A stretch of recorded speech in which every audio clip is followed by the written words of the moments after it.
ये दोनों बाप बेटा ट्रैफिक जाम में फंसी कार में बैठे आपस में ही बहस कर रहे थे तो अचानक ही उनके सामने वाली वैन से धमाके वाले अंदाज में दरवाजा तोड़कर कोई उनकी कार पे हमला कर देता है। ये जो कार से निकले थे डर कर वापस कार में बैठ जाते हैं। हमला करने वाला कोई इंसान है या जानवर समझ नहीं आ रही। पाँव उसके किसी जानवर जैसे और उसके एक हाथ की जगह पैर था। पुलिस इस अजीब सी क्रिएचर को पकड़ कर ले जाती है और हमें पता चला है कि इस शहर में किसी बीमारी की वजह से इंसान जानवरों की शक्ल लेने लगे हैं। गवर्नमेंट इस बीमारी का इलाज ढूंढने में लगी है। फ्रांस्कियो जिसे हमने गाड़ी में देखा था उसकी वाइफ भी इसी बीमारी का शिकार थी जिसे हॉस्पिटल में एडमिट किया गया था। फ्रांस्कियो चाहता था कि वो अपनी वाइफ का खुद ख्याल रखे पर उसकी बिगड़ी कंडीशन की वजह से डॉक्टर उसे हॉस्पिटल में ही रहने का मशवरा देते हैं। वो उससे जब मिलने जाता है तो हमें उसकी शक्ल दिखाई जाती है जो बिल्कुल किसी जानवर से मिल रही थी। फ्रांस्कियो अपने बेटे को भी जब उसकी मॉम से मिलने का कहता है तो वो जवाब देता है कि क्या करूंगा मैं उनसे मिलके, अब तो वो मेरी बात भी नहीं समझ पाती। फ्रांस्कियो कहता है अरे वो तो तुम्हें देख के ही खुश हो जाएगी,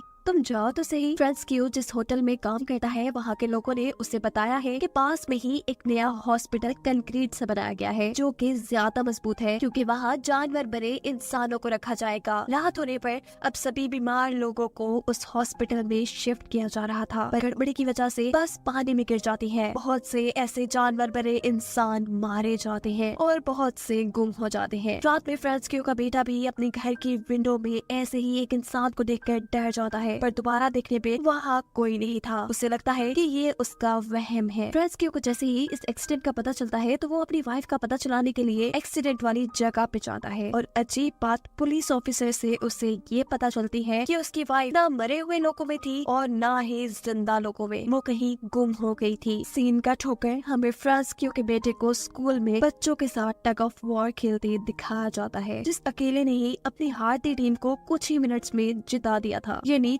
उसके अंदर बहुत ताकत आ गई थी, कैसे ये उसे भी नहीं मालूम था। इस सब में उसका नेल भी टूट चुका था, इसीलिए जब वो घर जा रहा होता है तो उसकी दोस्त उसे रोककर उसे फ्राइडे को होने वाली पार्टी के बारे में पूछती है जिसमें वो किसी वजह से नहीं जाना चाहता था। घर आकर वो नोटिस करता है कि उसकी रीढ़ की हड्डी बाहर निकल रही है। वो डर जाता है कि कहीं वो भी जानवर तो नहीं बन रहा। इस डर में वो जोर जोर से नहाने लग जाता है लेकिन ये कोई महल थोड़ी ना थी जो उतर जाती। यही दूसरी तरफ फ्रैंकियो को सुपर मॉल में वही पुलिस ऑफिसर मिलती है जिससे उसे अपनी वाइफ के गुमने का पता चला था, जो इस वक्त भी यही कहती है कि आपकी वाइफ कहाँ पे कुछ पता नहीं चला, मरे लोगों की लिस्ट में उनका नाम नहीं है और जो लोग जिंदा बचे हैं उनका हम अच्छे से ख्याल रख रहे हैं। इन्हीं बातों के दौरान अचानक मॉल में कोई जोर से चिल्लाता है। अफरा तफरी में जब सारे इकट्ठे होते हैं तो वो आदमी कहता है कि मैंने यहाँ पर एक अजीब इंसान को देखा। सभी वहाँ से साइड पे हो जाते हैं जबकि फ्रैंकियो उस अजीब इंसान को देखने के लिए आगे बढ़ता है क्योंकि उसे लग रहा था कि शायद उसकी वाइफ यहाँ होगी। लेकिन यहाँ पर तो एक ऑक्टोपस के जैसा दिखने वाला इंसान था जो फ्रैंकियो के साथ पुलिस ऑफिसर को देखकर यहाँ से भागने की कोशिश में था।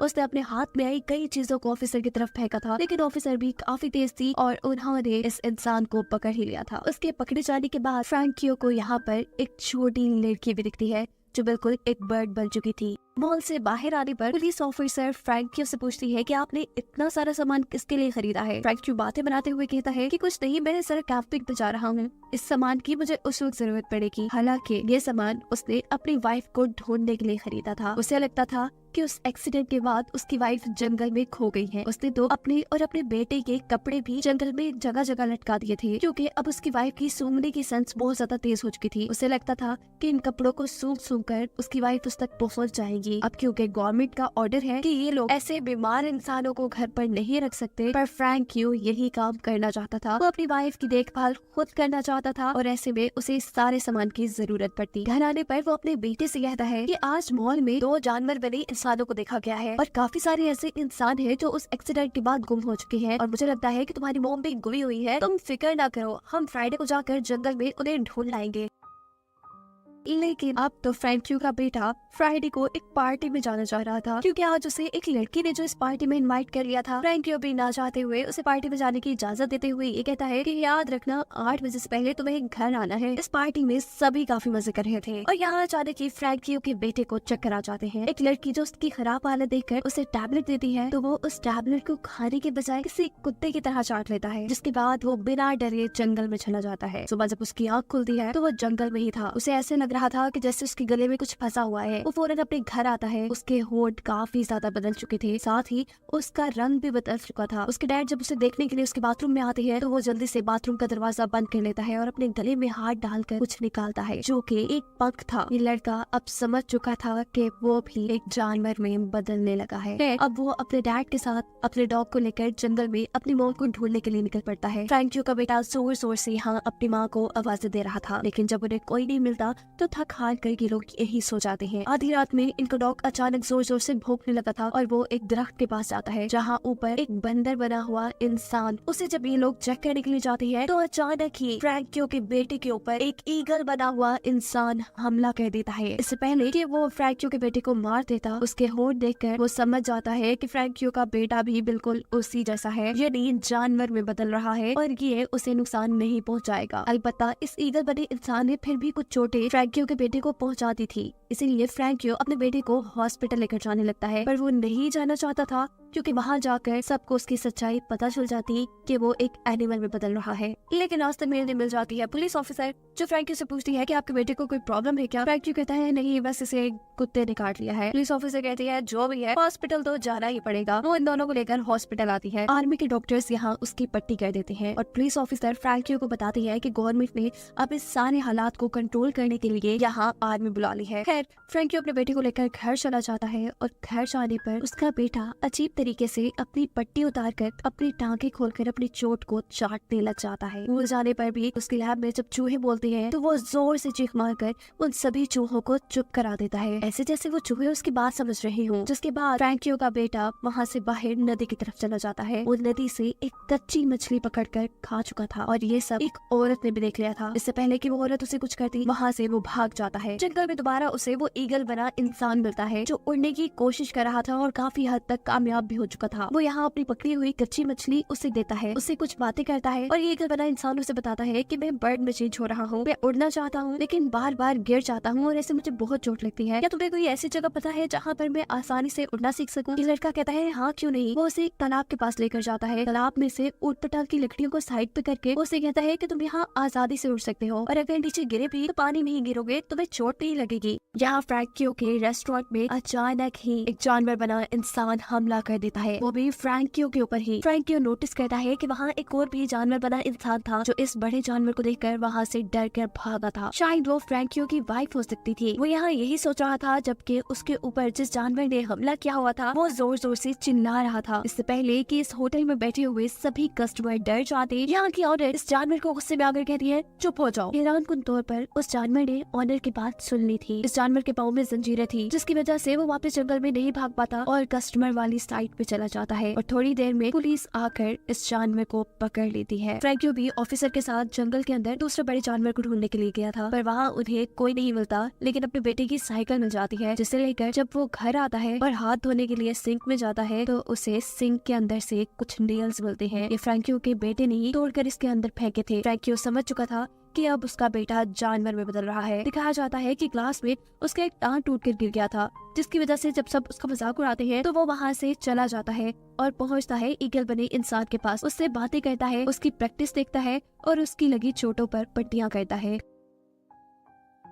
हराने पर अब उसके डैड उसे कहते हैं मुझे अपने हाथ तो दिखाओ। फ्रैंकियो का बेटा उसे अपने हाथ जब नहीं दिखाता तो अब उसे ये कंफर्म हो चुका था कि उसका बेटा एनिमल बन रहा है। फ्रैंकियो का बेटा भी इसलिए वहाँ से भागता है लेकिन फ्रैंकियो उसे पकड़ लेता है। वो अपने डैड से कह रहा था प्लीज डैड मुझे छोड़ दे, मुझे ना पकड़े। पर उसके डैड कहते हैं नहीं, मैं जानता हूँ तुम्हारे साथ क्या हो रहा है, तुम जानवर में बदल रहे हो, तुम जैसे भी बन जाओ रहोगे तो मेरे बेटे ही ना। बस मुझे बताओ कि तुम्हारे अंदर क्या चेंजेस आ रहे हैं ताकि मैं पता चला सकूँ कि तुम कौन से जानवर में बदल रहे हो। फ्रैंकियो का बेटा बताता है कि मुझे अब दूर दूर की आवाजें भी बहुत क्लियर सुनाई देती है और वो मेरे अजीब नाखूनों का आना। फ्रैंकियो पूछता है कि क्या तुम्हारे दोस्तों को ये बात पता है, जिस पर वो जवाब देता है कि नहीं, किसी को भी नहीं पता। वो अब अपने डैड गिरी फ्रैंकियो से पूछ रहा था क्या आप भी मुझे मॉम की तरह जंजीरों से बात कर रखेंगे। उसके डैड कुछ देर के लिए खामोश हो जाते हैं और फिर बोलते हैं अभी तो नहीं, लेकिन आगे वक्त का पता नहीं है। अगले दिन फ्रैंकियो के रेस्टोरेंट में एक पार्टी थी। जब फ्रैंकियो का बेटा वहाँ आता है तो उसके नाखून काफी ज्यादा बड़े हुए थे। उसके डैड उसे डांटते हैं और कहते हैं कि तुमने ये नाखून क्यों नहीं काटे। अपने डैड का डांटना उसे इतना बुरा लगा था कि उसने अपने डैड को ही हमला करके जख्मी कर दिया था। लेकिन असल में फ्रैंकियो तो उसे लोगों की नजरों से बचाना चाह रहा था। वो भी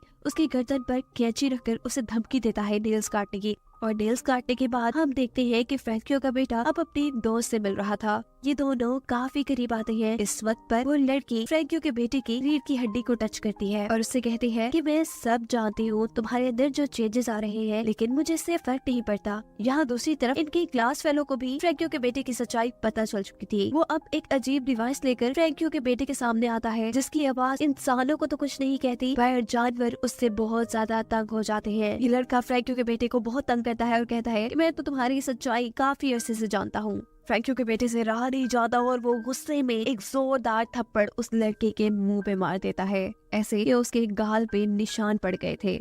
इन सारी चीजों की वजह से सिचुएशन भी बिगड़ चुकी थी। पुलिस और आर्मी अब जंगल के अंदर उसे ढूंढने में लगे थे और यहाँ पर उसकी मदद करता है वही ईगल बना इंसान जिसकी उड़ने में उसने मदद की थी। वो उड़ाते हुए को यहाँ से एक जंगल में ले जाता है। पुलिस और आर्मी भी वहाँ पहुँचते हैं। फ्रैंकियो का बेटा अब यहाँ पानी से होते हुए नदी के दूसरी तरफ चला गया था, लेकिन कार्स तो पानी में नहीं चल सकती थी, इसीलिए आर्मी वाले उनके ऊपर शूट करते हैं और वो ईगल बना इंसान जो फ्रैंकियो के बेटे का दोस्त बन चुका था, इस हमले से वो मर जाता है। फ्रैंकियो का बेटा उसने इस जगह को जैसे अपना घर मान लिया था। वो यहाँ फल खाता है और नदी में नहाता है। जब वो बाहर निकलता है तो उसकी कमर पे अजीब से निशान थे, यानी उसकी बॉडी बहुत तेजी से बदल रही थी। फ्रैंकियो का बेटा अब चलते चलते जंगल के ऐसे हिस्से में पहुंचता है जहाँ बहुत से उसी जैसे जानवर बने इंसान थे और यही उसे उसकी मॉम भी मिलती है, जिसने उसे स्मेल करके पहचाना था। वो इंसानों की तरह बोल तो नहीं पा रही थी, लेकिन अपने बेटे को बार बार एक गार के अंदर भेज रही थी, ऐसे जैसे कह रही हो कि ये तुम्हारे लिए सेफ जगह है। एमिल नोटिस करता है कि कुछ इंसान सांप में बदले थे, कुछ बंदर में एक सुअर बन गया था और एक बच्चा गिरगिट। यहाँ सब बड़े शांति से रह रहे थे इससे पहले कि यहाँ मिलिट्री वाले स्मोक फायर करते। ऐसा करने से यहाँ हलचल मच जाती है। आर्मी वाले एक खास डिवाइस की मदद से यहाँ कुछ आवाजें निकालते हैं,